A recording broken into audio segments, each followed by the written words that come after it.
So welcome everyone. Thank you for being here for our session, a conversation on streaming video acquisition, post-pandemic acquisition processes, and sustainability of license models in academic libraries. My name is Cathy Austin, and I'm the acquisitions librarian at Mississippi State University in Starkville, Mississippi. The first portion of this presentation will be my portion, and then we'll hear from librarians at Penn State, Julia Proctor, Manuel Ostos, and Leigh Tinik. And lastly, we'll have some discussion questions and some time for discussion. And next slide. So our post-pandemic streaming video acquisition process at MSU involves requests from faculty either through our streaming platforms Canopy and Swank, or through email, which usually comes through the faculty member's subject liaison librarian, but can also come directly to me. We use a mediated or a title by title process for licensing films, and we usually have access within a day or two. No, I can't get it through my if the film is licensed through one of our platforms, but if we license directly through the film production company, this is I was just saying that we have a mediated or a title by title process for licensing films at our campus. So we usually have access within a day or two with the Canopy and Swank films.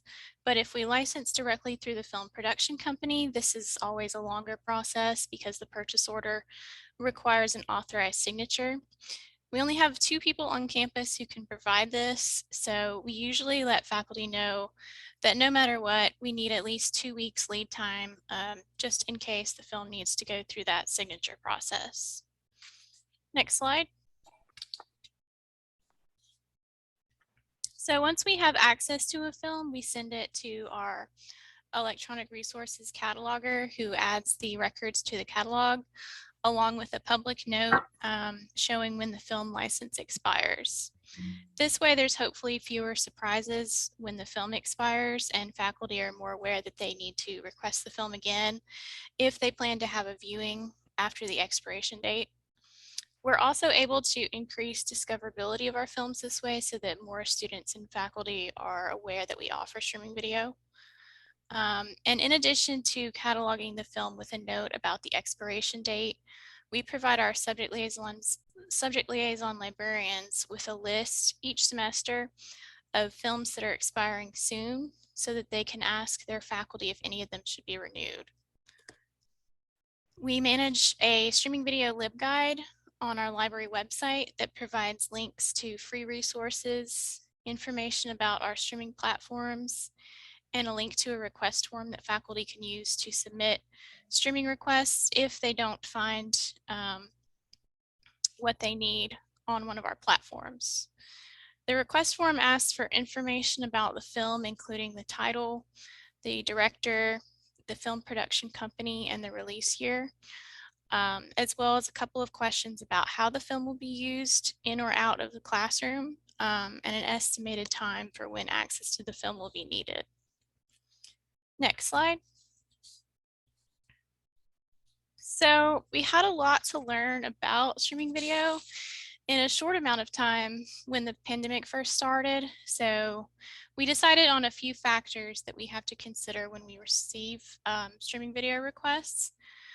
We first consider whether the film is available for academic streaming, and this can be difficult to find out, but we begin by checking against our platforms and then checking resources such as realgood.com to determine where the film is available to stream, if at all.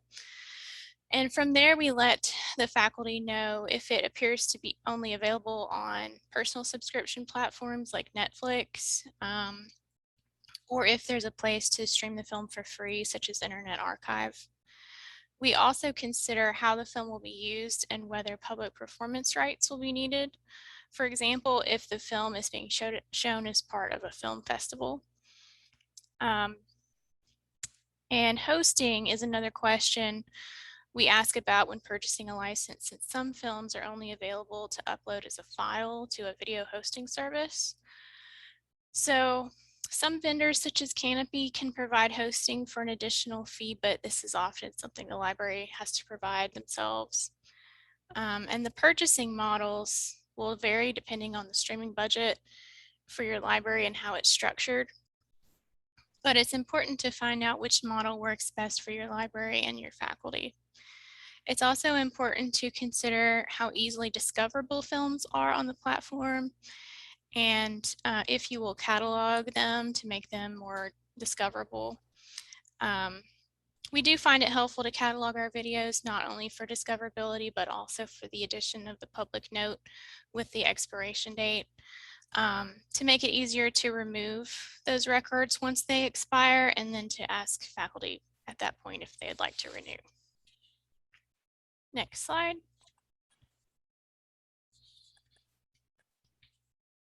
So one of the things we realized during the pandemic was that some outreach was needed for faculty to better understand the streaming video process specific to us, so that we could better serve them. So my coworker Bonnie Thornton, who's the electronic resources librarian at MSU, and I created an informational flyer about requesting streaming video that you can see here on this slide. And we distributed this at the new faculty orientation in August this year. And we hope that by reaching incoming faculty each year, we'll start to educate more and more faculty on the streaming video request process. We also hope to collaborate in the future with our scholarly communications librarian on workshops about copyright specific to streaming video, since we anticipate that many faculty have questions about what they can and cannot do in regards to streaming in and out of the classroom. Next slide. So when the pandemic started in 2020, it had a big impact on streaming video acquisitions at our library. We received more than triple the streaming requests than the previous year. So we had previously signed a contract with Swank Digital Campus, but we had not yet added it to our library website since we hadn't purchased any content from them yet. We only had Canopy at that point, but that changed pretty quickly once requests started coming in. So we added Swank to our database A to Z list on the website to increase faculty's options. So we were able to use COVID funds to purchase materials through spring and summer of 2020, including streaming video, but those funds were no longer available starting last fall. So faculty were had to go back to purchasing films using their book budget allocations for their departments, which is how we purchase our streaming videos. So this has been difficult, especially over the past 2 fiscal years with budgets declining. So our library is working to find a way to more sustainably provide this funding in the future for streaming purchases and renewals. Next slide. So now that that funding is gone and those emergency funds are depleted, library budgets have been negatively affected pretty much everywhere. Faculty still need access, though, to streaming video and other resources for their courses. And with many courses still online, there is a higher expectation for streaming content to be available. So it's important going forward, especially now, to have transparent conversations between faculty and library administration to let them know what can and cannot be done with the funds that are available, and hopefully to come up with some creative or alternative solutions to provide departments with what they need. And next slide. We have a few goals for what streaming video acquisitions will look like in the future at our library. We would like to provide more stable funding, first and foremost, for streaming video licenses, since this has been one of the biggest barriers to access. Licenses, we currently purchase title by title using departmental book budgets, but since this has decreased due to COVID, this has been one of the biggest hindrances to faculty for being able to make new purchases or renew film licenses. So ideally, we would have a line item in the e-resources budget specifically for streaming purchases so that there would be funding available each year to purchase new licenses and also renew those that have expired. So in the future, we also want to continue exploring new platforms and purchase models, and we want to keep finding new, creative, and cost-effective ways to make streaming content available. So that concludes my portion of the presentation. So I'm going to turn this over to Julia. Thank you, Cathy. Good afternoon, everybody. My name is Manuel Ostos, and I am librarian for Romance Languages and Literatures at the Pennsylvania State University, Penn State. I would like to thank you all for attending this session today to discuss sustainability of streaming video licensing models for academic libraries. Before I begin, I would like to introduce my colleagues and co-presenters today, Julia Proctor, Head of Acquisition Services, and Leigh Tinik, Analysis and Planning Consultant in the Department of Library Assessment. We plan to share some highlights of our in-progress research project, and we hope that our initial findings stimulate our discussion today and offer ideas and insights as we continue moving forward, supporting online streaming on campus. In my capacity as subject librarian, I am one of the many librarians who work closely with faculty and students and represent the university libraries in academic departments. This project began a few years ago as the number of requests for online streaming videos from faculty and students began increasing.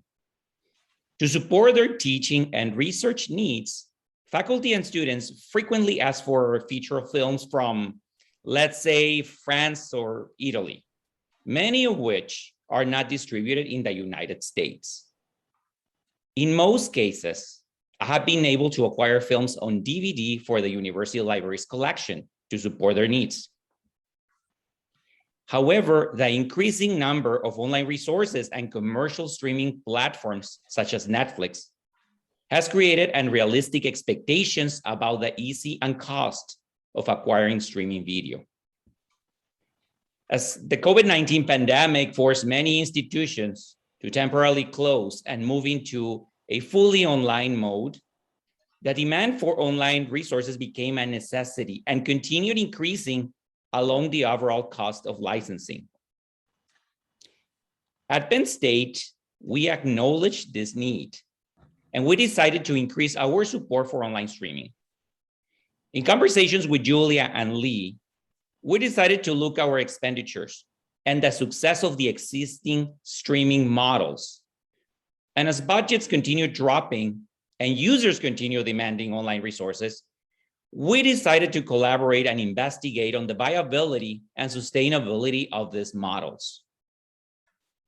We acknowledge that prioritizing immediate access may significantly decrease the diversity of our collections, since streaming licenses are not always available for titles from around the world. But we also recognize that while we cannot always provide access to online content when we can't, we want it to be sustainable. As we move forward, our project focuses on looking at the cost, return on investment, and sustainability of the existing models. Next slide, please. We began our inquiry by exploring the existing streaming license providers and licensing models. And as you can see on the screen, currently the university libraries provide access via Canopy, Swank, Alexander Street, DocuSig, and Films on Demand. As the cost of streaming services continue growing, we moved from a DDA model where all films were acquired at the request of the user to a mediated a la carte model to ensure appropriate use of the license and content and to better manage costs. Next, Julia will expand on how we fund online streaming video and provide an overview of the total expenditures to support this need. All right, thanks, Manuel. And Cathy spoke a little bit about the challenges with figuring out what areas to draw from in terms of funding. And Penn State, we have a lot of similar experiences. As streaming has gained traction in academic libraries, we've been really trying to figure out how to fund streaming video. And by that, I'm not only referring to the overall ability to generate the funds, although that is an issue, and I'll talk a bit more about that in a minute. But I'm actually referring to the issue of figuring out which internal budgets to draw from. Our collections budget structure at Penn State is very complex, and we have many different subject funds as well as endowments and gifts. When we began Canopy's demand-driven model, we started out by using funds from our social sciences subject library. But as the DDA grew to the point that we were spending more than any specific subject area could sustain, we moved to undesignated funds, such as money held in reserve for course reserve, inflation, or just unforeseen things throughout the fiscal cycle.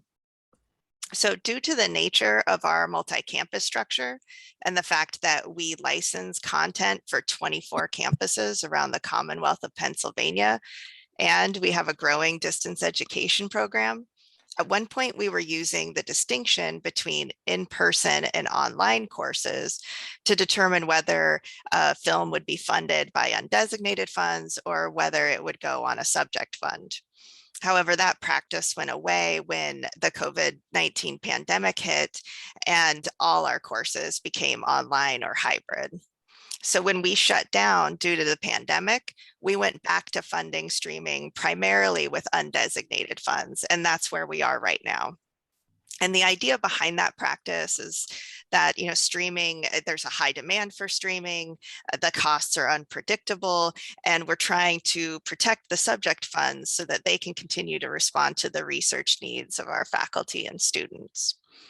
So since moving away from Canopy's DDA model, we focus mostly on course-related requests, especially for Canopy and Swank. We also have a growing number of textbook endowments that we've used to support streaming needs for courses. So we've sort of ping-ponged between undesignated funds to subject funds and then back to undesignated funds. So while funding content is always a challenge in libraries, it's difficult to figure out how much to budget or what fund to use if you don't know how much money you'll have to spend on a specific area and the demands and the costs are unpredictable. But as Cathy and Manuel have both said, we do know that our students and faculty want streaming video and they are expecting us to provide it. And we need to figure out how to do that while still paying for the other content that users need. So this slide shows some preliminary information on what our analysis has shown about annual streaming costs. And as you can see, there's a great deal of variation from year to year. And keep in mind that this slide is showing the total streaming costs for the vendors that we've included in our analysis. This isn't total streaming for everything that we do at Penn State, only for our analysis. Over the last 10 years with these vendors alone, Penn State has spent nearly $2 million on streaming video. And some of this is due to our own processes for purchasing streaming video in terms of the purchase models that we've used and the strategies that we've used to spend out our budget during the year. And some of this is also due to our participation in DDA and then our subsequent shift to mediated firm orders. But as you can see, it's very interesting and it's kind of all over the place and it warrants a deeper dive. And with that, I'll turn it over to Leigh to talk about the methodology and to discuss some more preliminary findings. Great, thank you, Julia. So as Julia mentioned, the goal of this investigation was to get a better understanding of streaming costs and usage to assist with budget planning. So we gathered cost, title, and usage information for the past 5 years from 4 streaming providers: Canopy, Swank, DocuSeek2, and Alexander Street. So with this data, we then calculated cost per use at the title level. So we have detailed usage data by title. And this will hopefully allow us to make better, more nuanced decisions in relation to streaming video, particularly with respect to titles with zero usage. So next, I'm going to talk about some preliminary findings, but just to note, I'm going to show you at a very high level. So just pictures, no numbers, because the goal for today is to just give you an idea about the trends we're seeing in streaming video at Penn State and find out if you're seeing similar trends at your institution. Next slide, please. So this is an overview of our streaming usage. So at Penn State, streaming has increased by over 300% in the past 5 years. And in the past year, we've seen a 50% increase in usage. So this finding, is as you would expect due to COVID and the switch to remote learning and the increased need for online resources. Next slide, please. So this is a more detailed view of usage broken out by provider. And this graph is just to show you that we've seen an increase in streaming usage across all providers. I know it's hard to tell from this graph, but there's been significant increases. So even for the gray line, DocuSeek 2, where the trend line looks almost flat, there's been over 200% increase from around 2,000 uses in 2017 upwards to 7,000 uses in 2021. Next slide.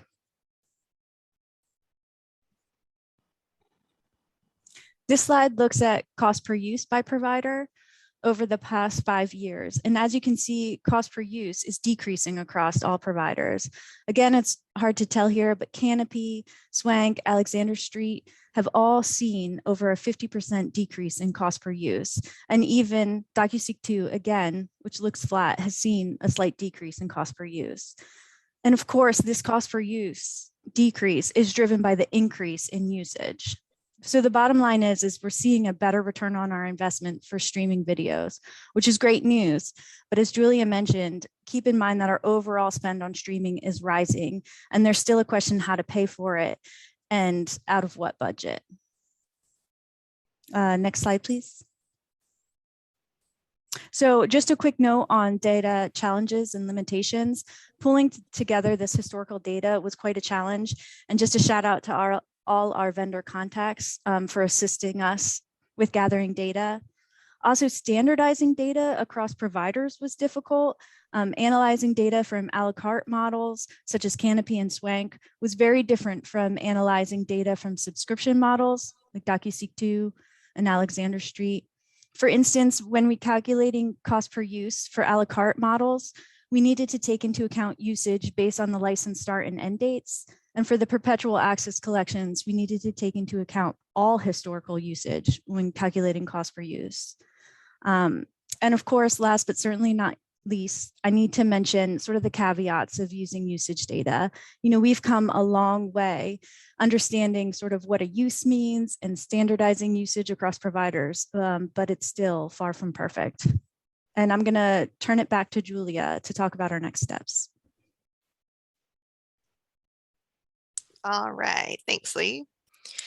So the first of our next steps is to complete our analysis, which, as Leigh mentioned, has some challenges and some limitations. We do want to cast a wide net to get as accurate a picture as possible, so we're considering including films on demand in this analysis as well. We also discovered that despite the fact that we primarily purchase streaming titles that are requested for courses, especially with Swank and Canopy, we have a significant number of titles that have received 0 uses. So we want to take a deeper look into that to see what that can tell us about the ways that we could mediate requests or maybe look at using different purchase models. And in general, we want to find actionable items based on this analysis. We're hoping that this gives us some sense of how much we need to fund streaming on an annual basis, while keeping in mind that the costs will likely be higher in some years than others. So that concludes the presentation part. And as this is a lively discussion, we do have discussion questions, but it also looked as though there were quite a few comments and questions in the chat that we can touch on first. So let me go back up because Cathy, I think there are questions for you.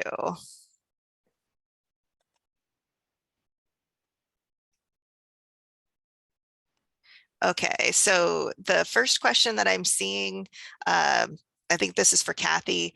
By placing a license title in your online catalog, doesn't this create a load of work for catalogers who must insert and remove titles that are only licensed for 1 year?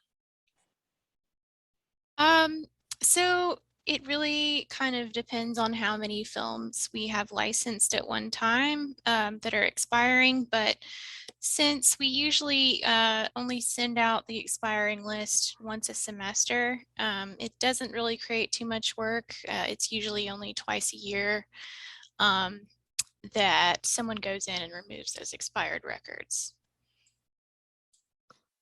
Okay. And the next question is, how far out from expiration do you include on your list? 1 month, 3 months, couple of weeks? Anything that will expire that semester. So, you know, anything from August to December or late November, we would include on a list. Okay, and there are a couple of questions about whether you can provide the list of tools that you use for checking the availability of academic streaming. Sure, it's a short list right now. We usually just check our streaming platforms, so Canopy and Swank Digital Campus, and then we use a website called realgood.com. I'll put that in the chat. But that's currently all that we use. We would love to find out if anyone has any tools that they use. That would be really helpful to us. Mm-hmm. All right. Do you catalog short-term 2-week leases? We currently haven't had a film like that yet, but if we did, we probably still would, but we would just include in that public note that this was just a short-term lease and then remove it once that had expired. Okay. And has there been faculty reluctance to return to use of DVD if used before when their classes return? I think so. I think that we did have some faculty who requested, even though we had the DVD version of a film, they requested the streaming version. Even after, it's because we've been 95% face-to-face this semester, fall 2021. And I think we have had some faculty return to DVDs, but streaming is just become way more popular now that faculty know that they can access that. And one thing we really would like to find out is the copyright restrictions and how to digitize the DVDs that we currently have to kind of cut costs that way. So if anyone has any thoughts about that or experiences with that, I'd love if they would share that. Manuel, I'm curious about your response to that question too, and in your liaison work, if you've seen faculty reluctance to return to DVDs, or if there was ever a preference either way. Well, because of the nature of the materials that I purchase or acquire for the university libraries, I think faculty are very much aware of the difficulties. Like foreign language films are not easy to get. Many times they're not easy to get in the United States. So when they ask me for streaming, the first thing to consider is if it had been distributed in the United States. If it's not, I cannot license from a provider in Europe or Latin America or Africa. This is the first thing to consider. Also,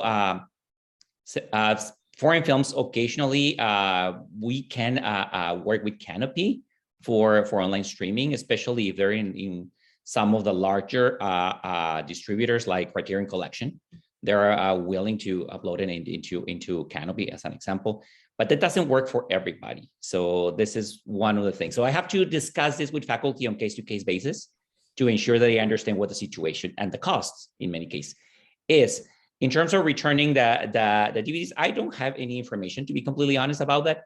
But my assumption is that yes, there's a level of responsibility and awareness of the difficulty of getting these materials for their use. Okay. So I see that there's a lot of really good discussion between participants in the chat. I probably won't go through and read all of those messages since I see I'm getting really behind on the comments and the questions. Cathy, I did want to let you know you've got some kudos on your informational flyer there. But the next question that I see is, how are you able to get librarian liaisons on board with contacting faculty about expiring licenses? And I guess I can answer, I am the person to answer this one. I'm not sure what the person putting this in the chat means. I am a liaison librarian and my job is discussing with this faculty and students and ensuring they understand the challenges associated to acquiring film in general, either on DVD or on streaming. How can we get them on board? I don't have an answer. This is part of my job description, I would say. And this has to be clear from the beginning that as we engage with faculty and with students and support academic programs, we have to have a fluid communication within the library side and the academic department side.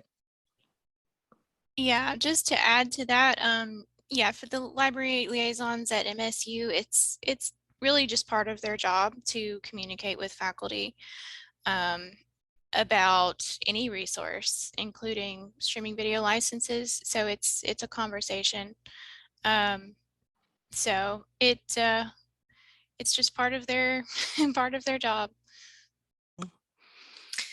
All right, so there are a lot of really good comments and discussions. The next question that I see is directed toward me and us at Penn State. Are you buying 1 or 3 user licenses that could be adding to the peaks and valleys? We buy both. Our default is one year, and I think that the preliminary results that we're seeing kind of call that into question, whether or not it's worth the money to just invest in the 3 years up front. But some of the peaks and valleys are due to our DDA with Canopy. Some of them are due to purchasing the life of file or perpetual rights to collections through Alexander Street. So that was a bigger upfront investment, or buying blocks from Swank. So there are all kinds of explanations for the peaks and valleys, which also kind of make the analysis more challenging. There's another question. Do the peaks and valleys correspond to license expiration and need for renewal? And I don't know that we know that, but as I said before, the peaks are due to a lot of different things. Leigh, did you have anything you wanted to add on that? Okay. Okay. So sorry, I'm scrolling through. There's a lot of good discussion here.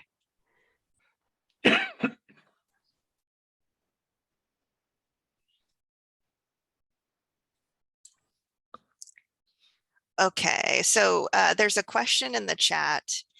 This is beyond streaming video, but are you keeping the DVD VHS versions of the films now available in streaming?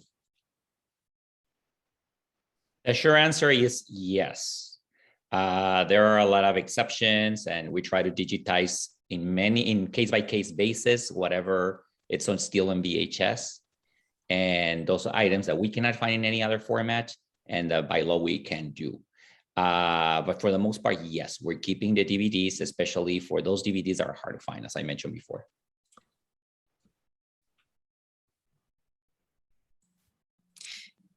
Okay. There's a question for you, Cathy. Someone wants to know if you can provide a link to your flyer.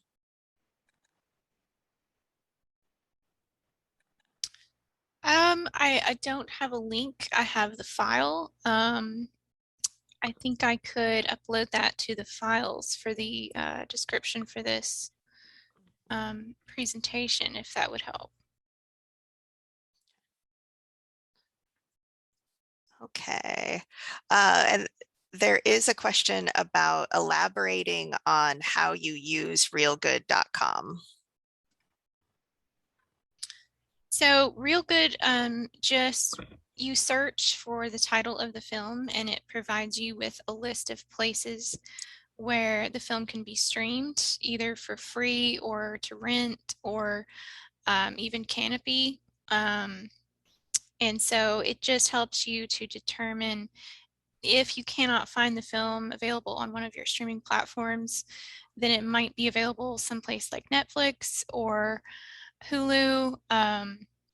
So you can at least let the faculty member know that it's, even if it's not available for academic streaming, it is available on personal subscription services. And sometimes there are free resources where you can download and stream the film. So that's how we use it. Okay, I think I am caught up with the questions in the chat. But since this is a Zoom session, folks do have the option of unmuting and asking questions that way too. And we also have discussion questions in the files for this session that we thought could maybe stimulate some discussion as well. So just kind of open it up to anyone. Feel free to unmute or put something in the chat.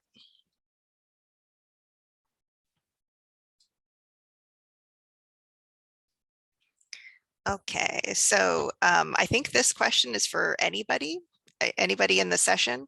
Are people hosting streaming content in-house? And if so, what are you using?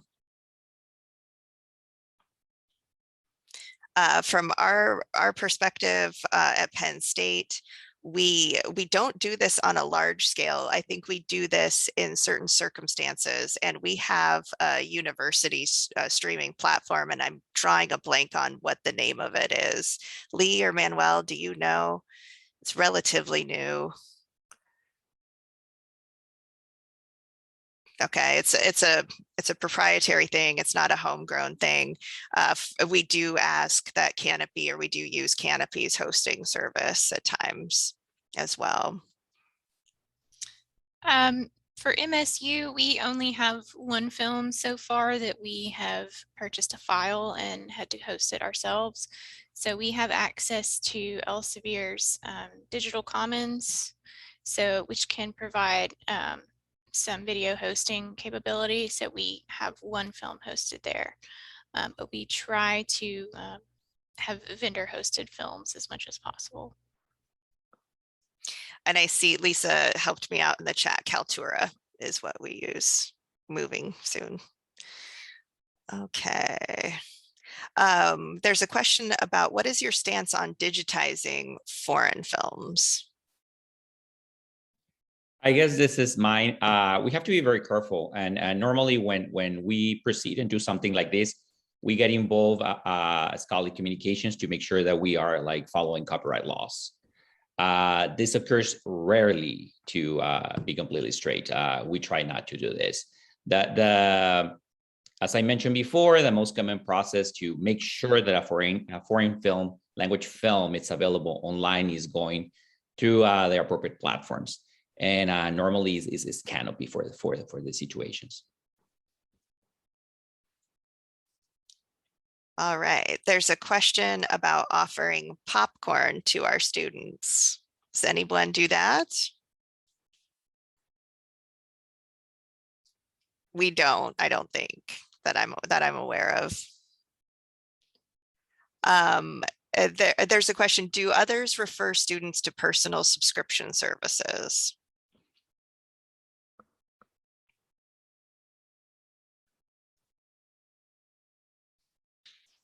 One of the messages that I think that it's important to share with faculty about this is like, if it's, for the most part, there are exceptions, but if it's available in Netflix, the film is available in Netflix or Amazon Prime or any of these platforms, the chances for us to make it available online are minimum.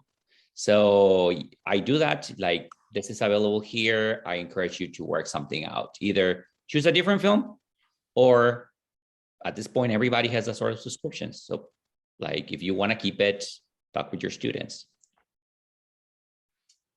Yeah, that's kind of, we just had a question about that at MSU the other day.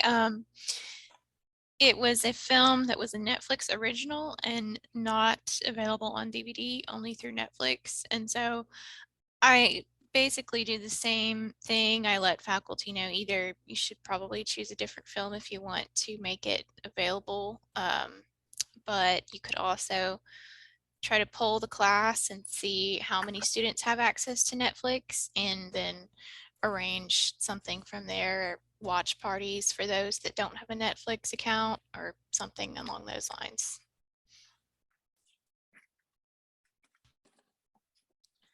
Okay, there is a question. Can you speak to your experience turning faculty requests down and explaining that they will need to have their students get all personal subscriptions to get a title that will be used? So sort of a related question. It's something that in my experience takes time. At the beginning, the message was like, this is what we can do, this is what we cannot do. It took them a while to understand, like things that I mentioned, like Netflix, for example, or having a foreign language film that has not been distributed in the United States. I cannot find a producer, I cannot find a right holder to make them available online. Over time, even during COVID, over time, people realize the challenges associated to this, and they're more than open to discuss alternatives or offer different materials for their classes. But it's not easy. That's for sure. And also, like another important thing in this context is communicating license expiration too. Like as long as it's available, I can license for this amount of time, but you have to contact me within a year, within 3 years, to make sure that this subscription continues, this license continues. So yes, it's difficult sometimes. Yeah, I think that's part of why outreach is so important, and having a streaming video LibGuide and things like the informational flyer, so that faculty are more aware at least of what can and can't be done. And so it's not quite such a nasty surprise when they find out they can't Yeah, she needs a little bit of license a certain film. kind of back off, David. Hi, this is Winifred from UNC Chapel Hill, and I'd really be curious to have the conversation lean more towards the equity issues and the concerns about lack of open access for media in general. I mean, I think that often we are led to telling our students and our faculty when we can't get something for them that's been, made primarily on Netflix or made for another subscription service, that they have to find their way there direct to consumer. And that's a huge equity problem. And I'd like to hear what other people are doing. I would say at Penn State, I don't think that we do have a very good solution to that. I mean, in cases where we could obtain the DVD, that might be something that we would explore. But I think that's something that we're still really grappling with. There's a question, is anyone else piloting consortia lending of streaming titles? Hi, this is Carissa Thatcher from University of Cincinnati. And I'll just chime in on this one. Ohio, I'm part of a statewide consortium called Ohio Link. And we are actually, we use some special funding that was released through our governor for educational purposes to host films on demand for our consortia. And so far it seems to be going really well, except for that films on demand we have found does not play well with our discovery system, which is Summon. We have to do some special massaging to get the films on demand films to actually show up in our discovery searches. Otherwise it brings up like Canopy instead. But other than that, it seems to be going fairly well, at least for University of Cincinnati. Thank you. Thanks. That's really interesting. If anyone else has any anything to add on that. Okay, looks like Orbis Cascade has a consortial subscription to PQ's academic video online. Okay, there's a question in the chat.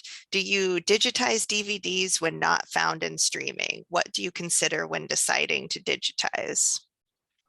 I would say my answer is no, we don't do that.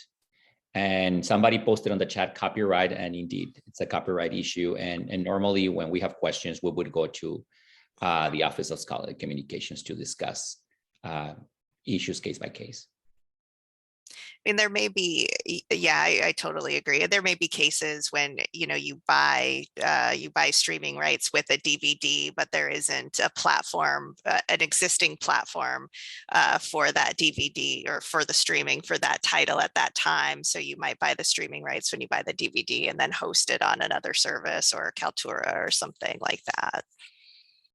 I have a question from Manuel to the comment he mentioned a while ago. You mentioned, Manuel, that you do digitize DVDs and VHSs for preservation purposes, but do you, if there are requests to use them in classrooms in a streaming format, do you actually address them? Do you make them available in streaming format? The second part of the question, no, I wouldn't do that. And just to be clear, we don't make a digitized DVDs. The exception that we do is for VHS when we don't have any other alternative. DVDs, we keep them as they are. We cannot, for the most part, we're not allowed to digitize a DVD and have made it available for students, for classes, or for their classes or anything like this. So the user will be restricted to the DVD use? Yes. Yes, and please go ahead, sorry. No, for the VHS that you digitize, that is not available, it was published years ago in Cuba, for example. There is no counterpart in streaming available. So do you allow the digitized version only for the students in particular classroom? Case by case basis, yes, always in conversation with the Office of Scholarly Communications. I wouldn't just go ahead and digitize this. So are there any other questions or comments? There's more questions, Cathy, about the flyer.